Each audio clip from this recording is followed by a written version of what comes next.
Bonjour chers élèves et bienvenue dans un exercice vraiment parmi les fondamentaux, c'est le calcul du champ magnétique et du potentiel vecteur créé par une nappe de courant surfacique. C'est-à-dire vous avez une distribution du courant qu'on suppose infinie dans le plan X et le plan Y et cette densité de courant elle est suivant l'axe des X. Quel est le champ magnétique en tout point de l'espace et en déduire le potentiel vecteur. Donc voilà, utiliser la symétrie des invariances pour déterminer B, montrer que B est discontinu, déterminer à une constante près le potentiel vecteur A en tout point de l'espace et déduire la constante dans le cas est nulle à l'origine. Bien, donc voilà le schéma. Donc toujours dans le calcul du champ magnétique, comme dans le calcul du champ électrique, il faut commencer par bien sûr la symétrie. Bien. Dans le cas du champ magnétique, on essaie d'abord de voir s'il y a un plan de symétrie. Parce que si un système admet un plan de symétrie, le champ est tout de suite perpendiculaire au plan de symétrie. Voilà le plan Y et puis le vecteur perpendiculaire c'est X et ça c'est l'axe Z. Voilà un point M quelconque de l'espace. Du moment que le plan ou bien la distribution ou bien la nappe surfacique est infinie dans le plan XY, vous voyez bien que tout plan qui coupe la nappe en deux perpendiculaires à la nappe, c'est-à-dire le plan MXZ, est un plan de symétrie. Pourquoi c'est un plan de symétrie? Si vous avez une densité de courant J en ce point M, ou en un point symétrique, vous avez la même densité de courant J. Donc, on va dire que le plan MXZ égale plan de symétrie. Donc, tout de suite, le champ magnétique va être suivant le vecteur qui est perpendiculaire à XZ, c'est le plan vecteur EY. Voilà. Donc, vous voyez, n'importe quel plan qui coupe la nappe comme ça en deux, c'est un plan de symétrie parce que, au n'importe quel point M ici, vous avez toujours un courant qui est symétrique de l'autre côté. Donc, voilà pour la symétrie. Bon, pour les invariances, c'est la même chose qu'en électrostatique. Vous avez invariance par translation suivant Y et vous avez invariance par translation suivant X parce que le plan est infini dans l'axe Y. Donc, si j'ai invariance par X et par Y, donc le champ ne dépend que de Z. Il va être suivant quoi? Suivant EY. Voilà la symétrie et les invariances, qu'est-ce qu'ils me disent? Bien. Maintenant, je passe au théorème d'Ampère. Bien sûr, si vous avez donc le choix du contour gamma. Donc gamma, en général, vous avez deux choix. Donc soit un cercle, soit un rectangle. Si les lignes de champ sont circulaires, il faut toujours choisir un cercle. Dans tous les autres cas, il faut prendre un rectangle. Donc dans notre cas, le champ magnétique est un champ axial, il garde une direction fixe. Donc on va choisir un rectangle comme contour d'intégration. Dans le théorème d'Ampère, vous avez le choix de travailler soit en module, soit en mesure algébrique. Je vais faire les deux méthodes. Je vais commencer par travailler en algébrique, c'est-à-dire tout ce que je sais, c'est la direction. Mais a priori, je ne connais pas le sens. Est-ce qu'il va être suivant Y ou bien suivant moi Y? C'est le calcul qui va me donner la réponse. Bien, donc je vais choisir un contour quelconque, A, B, C, D, que je vais orienter. Et dès que je l'oriente, j'indique la normale. Parce que la normale, c'est elle qui va me dire si les courants sont positifs ou négatifs. Avec ce choix de la normale, vous voyez bien que les courants sont sortants, donc ils seront comptés positivement.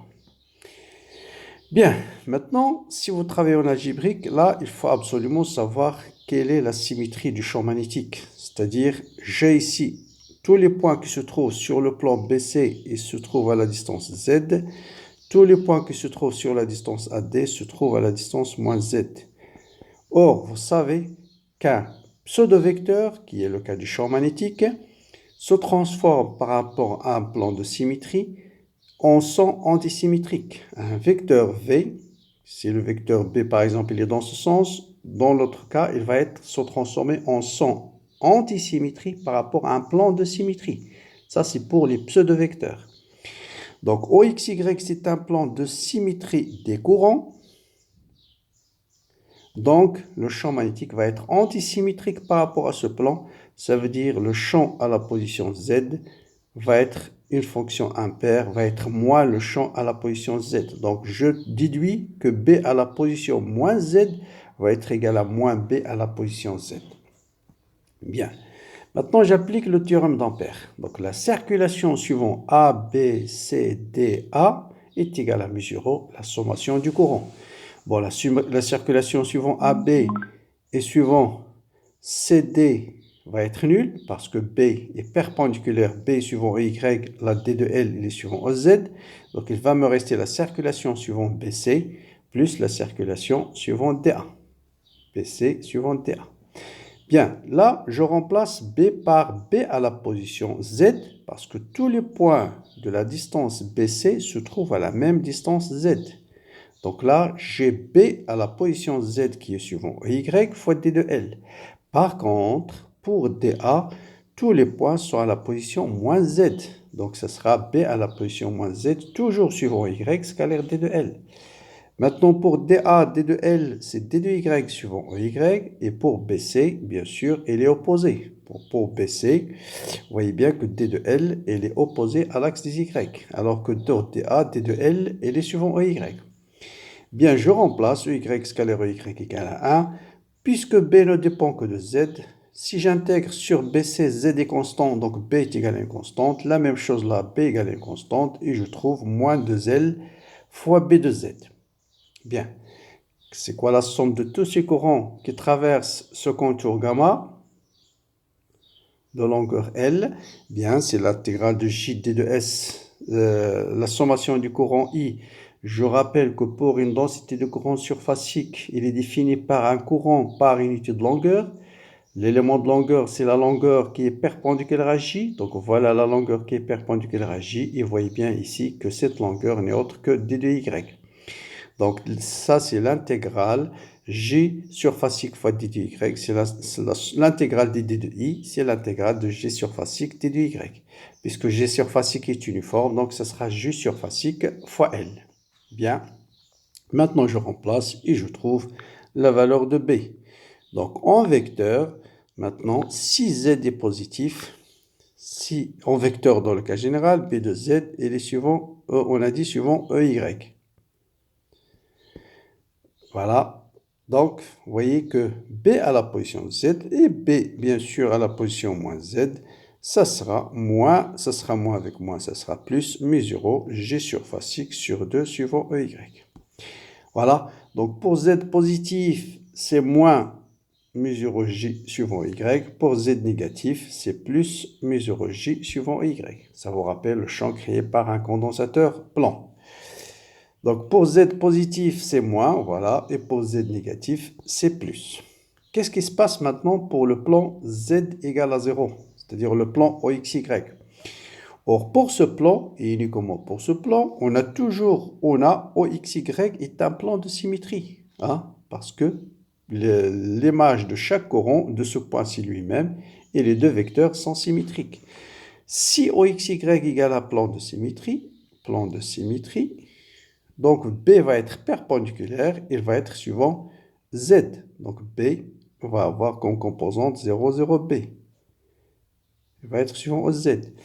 Mais OXZ, c'est toujours un plan de symétrie, quel que soit le point, en particulier pour un point qui appartient au plan OXY. Donc là aussi, plan de symétrie. Donc là, B va être suivant OY. Donc ce vecteur doit être égal à celui-là. Donc ça implique tout simplement que le champ ne peut être que nul dans le plan OXY. Bien. Maintenant, je vais refaire le théorème d'Ampère, mais je vais travailler en module. Quand on travaille en module, ça veut dire qu'on va déterminer déjà le sens à partir du sens du courant. Donc, vous utilisez la règle du tire-bouchon ou de la main droite, comme vous voulez. Donc, le pouce va vous donner la direction du courant et la main, les doigts de la main vont vous donner la direction de B. Et donc, vous allez déterminer facilement que le champ dans cette direction va être obligatoirement dans ce sens et de l'autre côté, il va être dans le sens opposé. Et là, je vais travailler en module. Donc là, B, je sais qu'il est suivant EY. Donc je calcule la circulation suivant A, B, C, D. Bien sûr, ici, il est nul parce que B est perpendiculaire. J'oriente mon contour dans la même direction de B pour avoir toujours la normale ici positif. Et vous voyez bien que ici D de L il est parallèle à B de même sens. Donc la circulation, ça va être B fois L. Là aussi, B parallèle est de même sens que D de L. Donc ce sera B fois L. Donc ce sera 2B fois L. Et la somme du courant, c'est toujours G surface X fois L. Donc on déduit tout de suite que le module de B égale à mu sur G surface X suivant 2. Vous voyez bien que pour Z positif, il est opposé à Y, donc c'est moins B suivant Y. Pour Z négatif, c'est plus B suivant Y. Donc vous voyez un peu la différence entre travailler en module.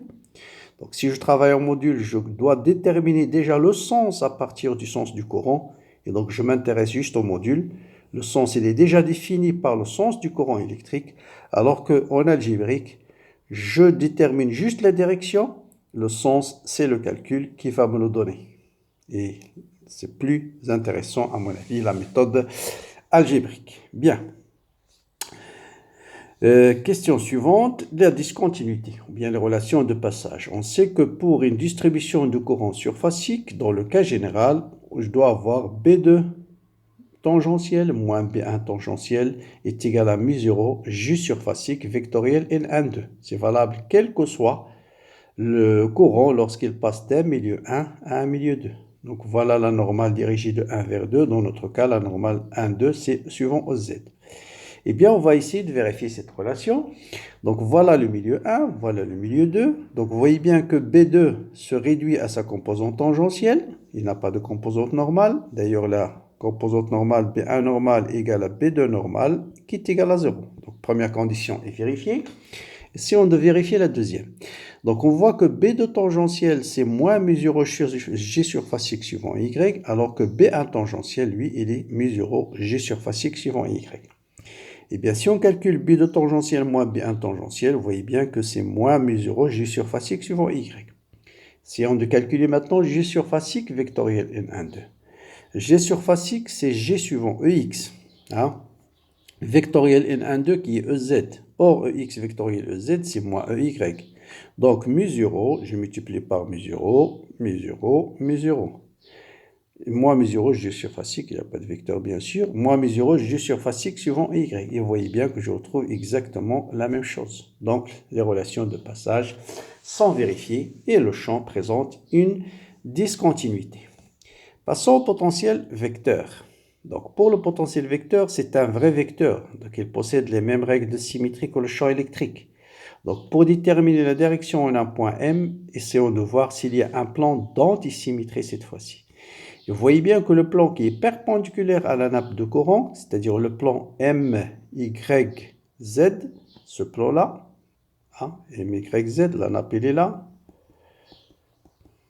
Voilà, ce plan MYZ, c'est un plan d'antisymétrie. Donc tout de suite, le champ va être perpendiculaire, donc le potentiel vecteur va être suivant EX. Bien sûr, les invariances sont les mêmes, donc le potentiel vecteur ne dépend que de Z et il est suivant EX. Pourquoi c'est un plan d'antisymétrie? Vous voyez bien, je prends deux points symétriques par rapport au plan. Vous voyez bien la densité de courant sur point M, alors qu'en point M', il est dans ce sens-là. Alors que le symétrique de cette densité de courant, normalement, c'est celle-là. Donc les courants sont antisymétriques, ont deux points symétriques par rapport à ce plan. Donc le potentiel vecteur est ce plan est un plan d'antisymétrie, donc le champ va être perpendiculaire au plan YZ, donc il va être suivant EX. Après, il suffit d'appliquer B égale à rotationnelle de A. J'utilise rotationnelle aux coordonnées cartésiennes parce que A ne dépend que de Z. Donc D sur dx, D sur dy, D sur dz vectoriel, ça va donner 0, 0, D de A sur D de Z. Or, B n'a une composante qui est suivant EY. Donc, je déduis que D de A sur D de Z égale à moins mu0 G surface X sur 2. Qu'on intègre et on trouve facilement que A est égal à moins mu0 G surface X fois Z sur 2. Si Z est positif et bien sûr si Z est négatif, ce sera avec un signe plus. Et si je trace le module de A en fonction de Z, ça vous rappelle aussi le potentiel vecteur créé par un plan infini. Pour Z négatif, c'est une droite de pente positive. Et pour Z positif, c'est une droite de pente négative. Et il se retrouve au point 0. Donc voilà pour cet exercice très intéressant sur les nappes de courant à travers lequel on a vu un peu l'application du théorème d'Ampère et le calcul de potentiel vecteur. Comme d'habitude, bon courage, n'hésitez pas à laisser des commentaires. Bonne continuation et à bientôt.